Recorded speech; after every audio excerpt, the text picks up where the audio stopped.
Assalamualaikum warahmatullahi wabarakatuh. Perkenankan kami dari kelompok 3 Sejarah Pemikiran Ekonomi akan menjelaskan mengenai Imam Al-Makhrizi. Di sini kami beranggotakan 6 orang, yaitu saya Anissa Bella Amalia, kemudian ada Kenan Ramayuda, Latifah Subarkah, Tanziah Ainun Wahmi, Panggi Abdi Pratama, dan Ahmad Muntaswir Elsyah. Imam Al-Makhrizi mempunyai nama lengkap Taqiyuddin Abu Al-Abbas Ahmad bin Ali bin Khodir Al-Husaini. Ia lahir pada tahun 766 Hijriah atau 1364 sampai 1365 Masehi di desa Barjuan, Kairo. Pendidikan pada masa kecil dan remaja Al-Makhrizi ditanggung oleh kakeknya dari pihak ibu, yaitu Hanafi Ibnu Said.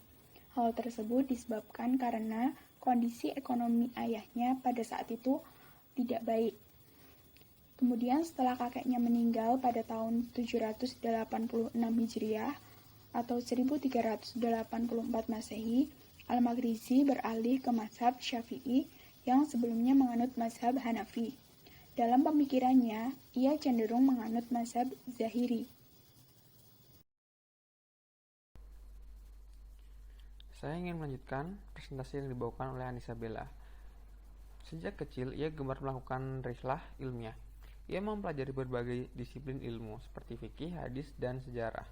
Dari para ulama besar yang hidup pada masanya, di antara tokoh terkenal yang sangat mempengaruhi pemikirannya adalah Ibnu Khaldun, seorang ulama besar dan penggagas ilmu-ilmu sosial, termasuk ilmu ekonomi. Berusia 22 tahun, Al-Makhrizi mulai terlibat dalam berbagai tugas pemerintahan dinasti Mamluk.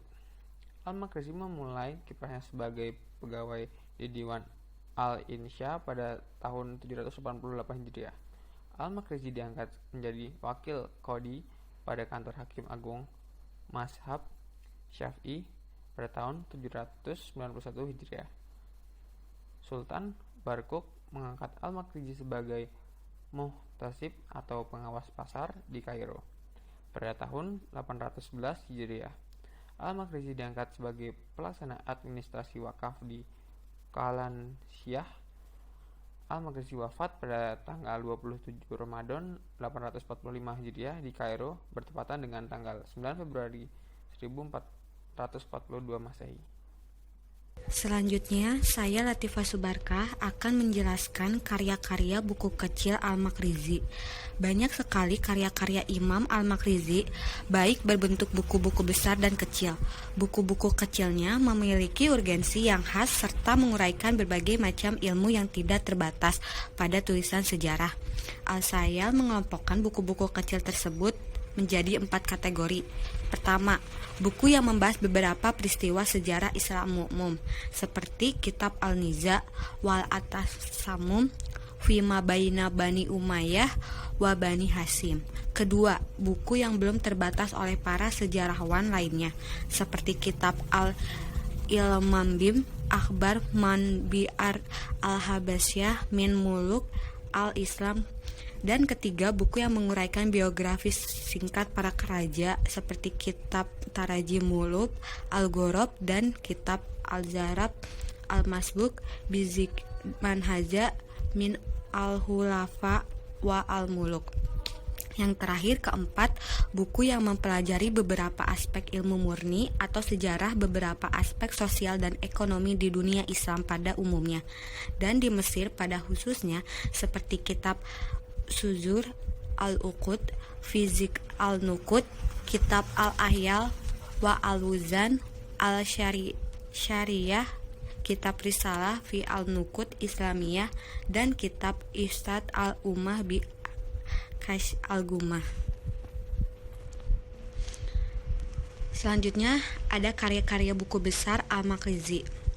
Karya-karya Al-Makhrizi yang berbentuk buku besar, Al-Sayal membagi 3 kategori. Pertama, buku yang membahas tentang sejarah dunia, seperti Kitab Al-Khabar an Al-Bas. Kedua, buku yang menjelaskan sejarah Islam umum, seperti Kitab Al-Durar Al-Mudi'ah fi Thoriq Al-Daulah Al-Islamiyah.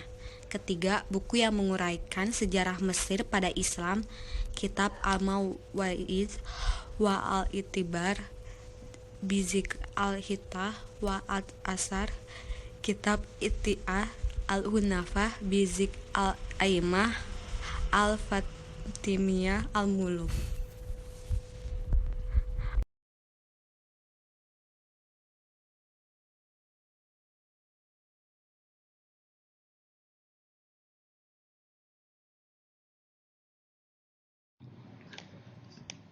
Saya akan melanjutkan presentasi dari Latifah mengenai sejarah dan fungsi uang.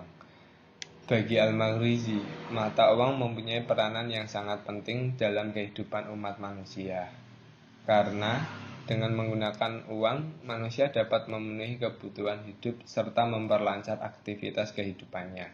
Oleh karena itu, untuk membuktikan validitas premisnya terhadap permasalahan ini, ia mengungkapkan sejarah penggunaan mata uang oleh umat manusia.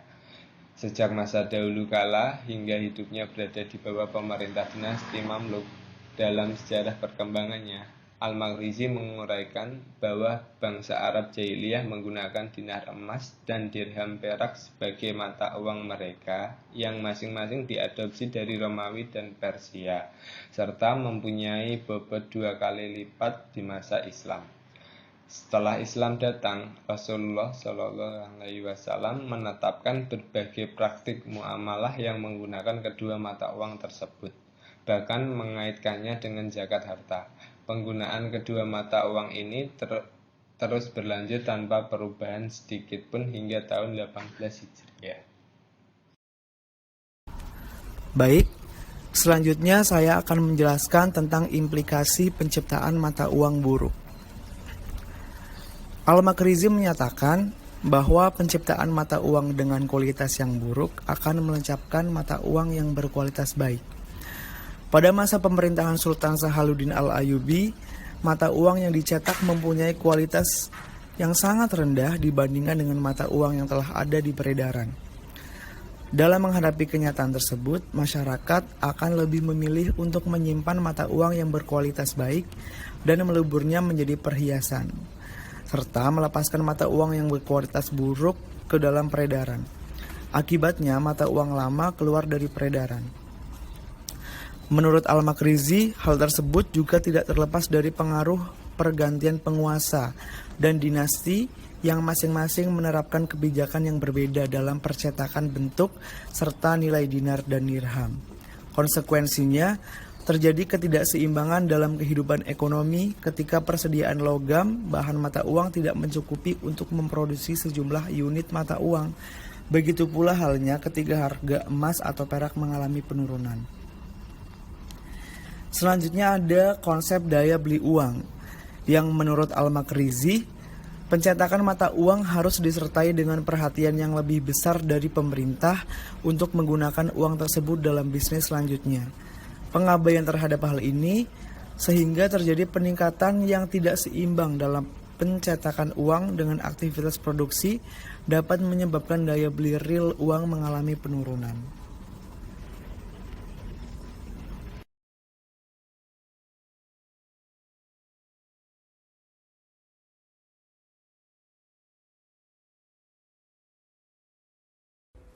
Selanjutnya dengan Tanzia Nun Wahmi akan menjelaskan tentang teori inflasi menurut Imam Al-Maghrizi.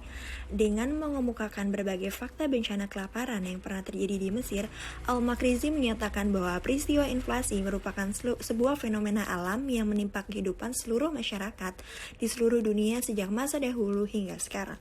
Menurutnya, inflasi terjadi karena harga-harga secara umum mengalami kenaikan dan berlangsung terus-menerus. Dan Al-Maghrizi juga mengklarifikasikan bahwa inflasi berdasarkan faktor penyebabnya terbagi menjadi dua hal. Yang pertama yaitu inflasi yang disebabkan oleh faktor alamiah, dan yang kedua yaitu inflasi yang disebabkan oleh kesalahan manusia. Dan yang pertama, inflasi yang disebabkan oleh faktor alamiah yaitu adalah inflasi yang disebabkan berbagai faktor alamiah yang tidak bisa dihindari oleh umat manusia. Menurut Al-Makrizi, ketika suatu bencana alam terjadi, berbagai bahan makanan dan hasil bumi lainnya mengalami penurunan yang sangat drastis dan terjadi kelangkaan. Nah, di sisi lain, karena sifatnya yang sangat signifikan dalam kehidupan, permintaan terhadap berbagai barang itu mengalami peningkatan. Kemudian harga-harga membumbung tinggi dan melebihi daya beli masyarakat. Nah, hal ini sangat berimplikasi kepada kenaikan harga berbagai barang dan jasa lainnya. Akibatnya, transaksi ekonomi mengalami kemacetan, bahkan berhenti sama sekali, yang pada akhirnya akan menimbulkan bencana kelaparan, wabah penyakit, dan kematian di kalangan masyarakat. Dan yang kedua, ada inflasi karena kesalahan manusia. Nah, Imam Al-Makrizi telah mengidentifikasi bahwa 3 hal yang baik secara sendiri maupun bersama-sama menyebabkan terjadinya inflasi ini. Nah, ketiga hal tersebut adalah korupsi dan administrasi yang buruk, pajak yang berlebihan, dan peningkatan sirkulasi mata uang fulus. Sekian presentasi dari kelompok kami. Maaf jika banyak salah. Billahi taufiq wal hidayah. Wassalamualaikum warahmatullahi wabarakatuh. Terima kasih.